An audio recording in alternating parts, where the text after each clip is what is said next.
इसमें बोला है अ टॉय जंप्स फॉरवर्ड और बैकवर्ड। एक टॉय है वो या तो फॉरवर्ड जंप कर जाता है कुदक कुदक कैसे, या फिर वो बैकवर्ड जंप करता है। In each forward jump it moves 5 forward. जब वो एक जंप लगाता है तो 5 स्टेप, जो 1 2 3 4 5 स्टेप आगे बढ़ जाता है। जब मगर वो पीछे जंप लगाता है in each backward jump it moves 2 backward. भी 5 अगर आगे वाली पे तो 2, यहाँ पे दो जंप ले लेता है। ठीक है भाई। इफ इन 31 जंप्स की 31 जंप्स के अंदर टी मूव्स एग्जैक्टली 15 फॉरवर्ड।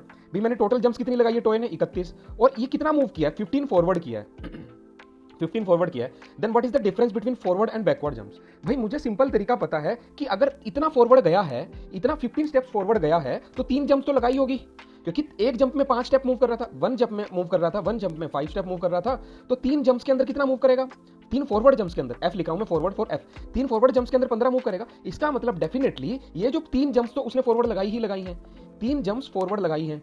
हमें क्या निकालना है, फॉरवर्ड और बैकवर्ड का डिफरेंस निकालना है। अब देखो ध्यान से देखना, अब क्या है, बाकी की जो बची जंप्स कितनी बच गई, 31 टोटल जंप्स थी, 3 लगा दी आगे वाली, बाकी कितनी बची 28, 28 के बाद 29 30 31, 3 लेस करूंगा तो ये 28 जंप्स हैं।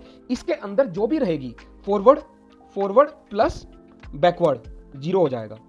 फॉरवर्ड प्लस बैकवर्ड 0 होगा, क्यों, क्योंकि उसे 15 तो मूव आगे करना था, वो मैंने इसको मूव करवा दिया है। 15 फॉरवर्ड मूव करना था, वो मैंने करवा दिया, बाकी को अरेंज करना है, बाकी की जो 28 जंप्स है उसको अरेंज करना है। अरेंज करके देख लो भाई, अगर मान लो मैं 2 फॉरवर्ड जंप्स करता हूं, 2 फॉरवर्ड जंप्स करता हूं तो मुझे कितना स्टेप्स आगे चले जाता हूं, +10। और इसी वे में अगर इस +10 को कैंसिल करना है मुझे, if I want to cancel this +10, तो मुझे कितनी जंप्स लगानी पड़ेगी, 5 बैकवर्ड लगानी पड़ेगी, 5 बैकवर्ड, क्योंकि बैकवर्ड में क्या हो रहा है, हर स्टेप में 2 से पीछे जा रहा हूं तो -10, तो ये क्या हो गया 0। इसका मतलब 5 + 2 7 जंप्स के अंदर ये जो 7 जंप्स है इसमें मेरा 0 आ रहा है।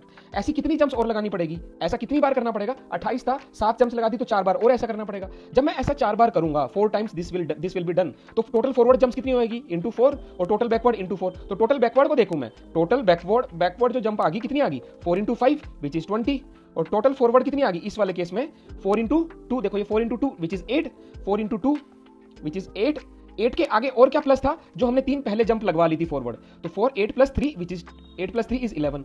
तो मैंने बैकवर्ड जंप लगाई है 20 और फॉरवर्ड जंप लगाई है 11, तो इनके बीच में डिफरेंस कितना आ गया, difference 20 - 11 which is comes out to be 9। तो आंसर क्या आ गया आपका, answer will come out to be D, that is option number आपका डी 9। बस ये ध्यान रखना था कि मैंने जो फॉरवर्ड जंप करा दी उसको सेटिस्फाई करा दिया, उसकी 15 जंप, बाकी की जो 28 जंप्स बची हैं उनको आप एडजस्ट करके 0 रख के करो, तो क्या दिक्कत है। तो बहुत ही इजी क्वेश्चन था मेरे हिसाब से, कोई इक्वेशन नहीं बनाना।